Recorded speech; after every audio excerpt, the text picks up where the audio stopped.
Hi, Mystery Recapped here. Today, I'm going to explain a comic science fiction action film called Iron Sky. Spoilers ahead. Watch out, and take care.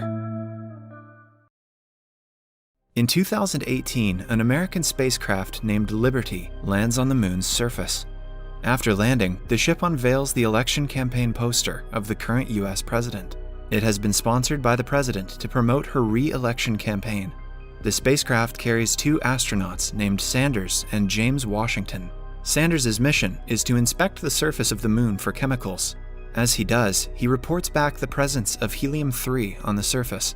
He then wanders off a bit further from their ship and loses connection with the mission control. Sanders is surprised when he comes across a gigantic helium-3 mine with several people working on it.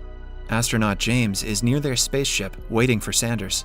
Sanders turns around to call him to come and check the mine, but a person wearing a Nazi armband sneaks up behind him and shoots him dead. A shocked James tries to run to his ship, but the person blows up the whole ship, leaving him no way to return home. He falls on the ground and is surrounded by people wearing Nazi armbands. He is then taken somewhere through the well-built roads inside the mining base. The camera zooms out, showing us the swastika-shaped Nazi base. Somewhere else on the moon, a German teacher named Renate Richter teaches a bunch of school children. As they study, we know that the children were born on the moon and have never been to the Earth. Renate teaches the kids to speak in English, claiming that the language will help when they return to Earth to help humanity. As it turns out, when the Nazis were defeated at the end of World War II, some of them escaped to the dark side of the moon to avoid being killed. The soldiers have since created a colony and have been living on the moon's surface for generations in complete secrecy. The Nazi soldiers bring astronaut James to the Nazi commander, Klaus Adler, at their base. Adler presents James in front of their leader, Wolfgang Kurzfleisch, referred to as Führer by his people. Meanwhile, on Earth, the US president talks about the campaign's failure to her campaign manager. She had chosen James for the mission because he is an African American, so that she can gather more African American votes in the coming election. The president demands her manager to do whatever she can to cover up the mishap. Back on the moon, Adler fetches Renate to come and speak to James in English. Adler and Renate seem to be in a relationship. James manages to attack the German soldiers and frees himself from captivity, but is stuck in the base as he doesn't know the way out. He mistakenly knocks out Adler and comes across a surprised Renate near the airlock. Before the woman can say anything, James pulls down a lever, thinking it will open the exit, but instead it opens the airlock. Both he and Renate are pulled by air pressure. They somehow manage to get inside and close the airlock quickly. By then, Adler has caught up with James and is furious. He points his gun at the man and is about to shoot him, but stops when James mentions he knows the US president. Adler wants to extract information from James, so he sends him to Dr. Richter's laboratory. Adler and Dr. Richter are intrigued by James's cell phone and ask him what it is. James answers it is a phone, similar to their computers. Dr. Richter laughs in disbelief. Dr. Richter shows James a huge machine, claiming that it is a computer, and his cell phone is too tiny to be one. Dr. Richter suggests they cut James's brain open to inspect its size, but Adler wants to get information out of him. Back at the United Nations headquarters, an American UN representative gives a detailed explanation of the failed lunar mission. The US president's campaign manager is frustrated because of the campaign failing and scolds her employees for presenting her with terrible PR ideas. At the moon base, Adler visits Renate in her room to propose to her for marriage, which on the moon is called the legal union. He presents her with a confirmation certificate that their DNA matches 97% and reveals his wish to produce perfect offspring with her. He wants to be the most powerful in their base and rule the Earth someday. Somewhere else on the base, we get to see the lunar Nazis' project, the battleship Götterdämmerung, which has been under development for 40 years. It is the dream of the Führer, Wolfgang Kurzfleisch, to complete the battleship. They plan to use the battleship to go back to Earth and conquer it. Dr. Richter finally realizes that the cell phone brought by James has 1,000 times more computing power than all of their computers. Dr. Richter connects the phone to the battleship and demonstrates its power to the Führer. Everyone is surprised and impressed when the small cell phone starts the battleship, but soon it stops because the phone is out of battery. Adler asks the Führer for permission to visit the Earth and fetch more such cell phones. He believes that someday the Earth will attack them and they will need the power of cell phones on their side. The Führer claims that no one who went to the Earth has ever returned, but Adler is adamant that he will. In the following scene, we see James being kept in a room with speakers near him that blast Nazi propaganda at all times. Renate sneaks in and introduces herself to him. She asks him about his skin color, as she has never met a dark-skinned person before. She also reveals that Dr. Richter is her father. He has been injecting James's face with a drug to make him look more Aryan. Renate advises James to pretend to be a Nazi, or else he will be eliminated soon. Adler then gets ready to leave for the Earth.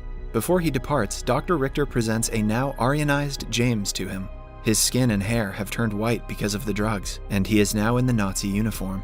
He, with Adler, Renate, and a guard, leave for the Earth. Their spaceship lands on someone's farm in New York. The owner of the farm shoots one of the guards dead, making the other 3 flee from the place.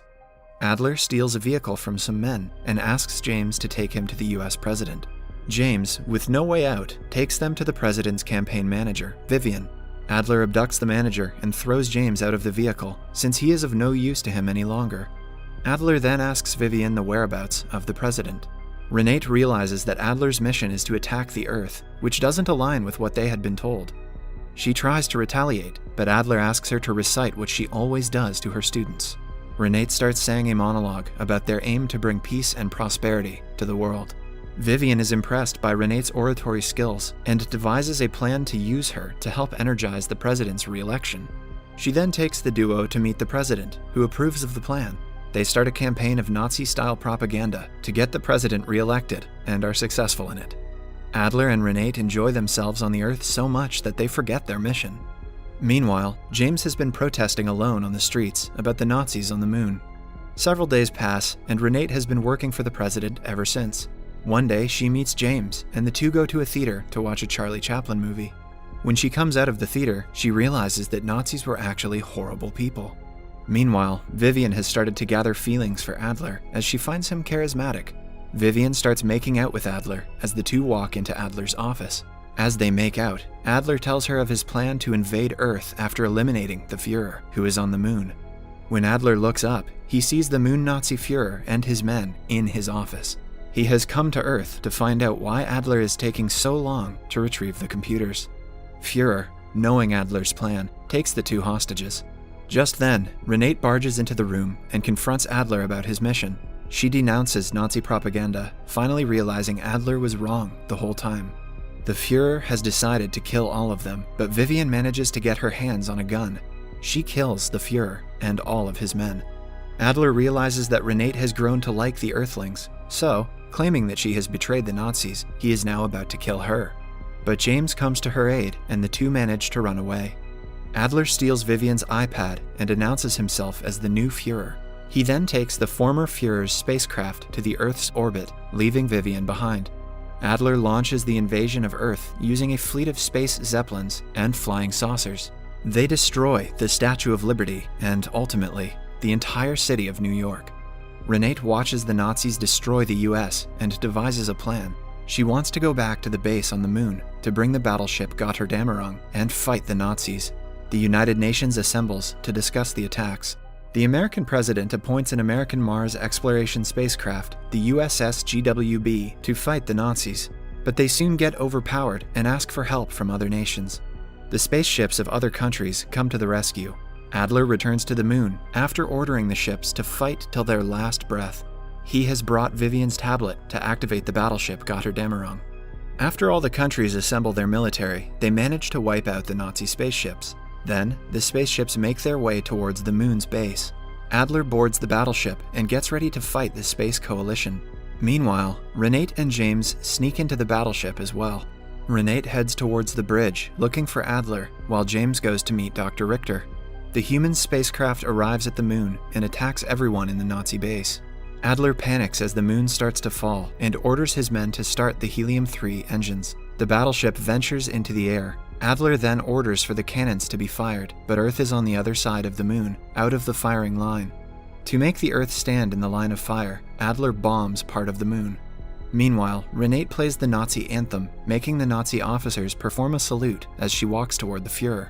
James finally manages to disconnect Vivian's tablet, while Renate kills Adler by electrocuting him before he can fire at Earth. Renate and James narrowly escape as the battleship crashes into the moon. The US president congratulates Commander Vivian on their victory, but Vivian mistakenly discloses the presence of large tanks of helium-3 on the moon, and all the UN representatives from different countries hear it. All of them want to claim the tanks as their own, as such a large quantity of helium-3 can supply energy for several years. The UN members get into an argument, and the fleet of spaceships that were working together turn against each other. They begin to launch missiles at each other's spaceships, and chaos ensues again. On the moon's base, Renate walks into her old classroom, where the survivors of the base wait for her. She tells them that they can rehabilitate on Earth in peace. She then reunites with Washington, who has gained his complexion back. The two finally kiss. The movie ends as the camera zooms out, showing us the half-broken moon. Subscribe for more videos like this, turn on notifications, and leave a like to help the channel out. Thank you for watching.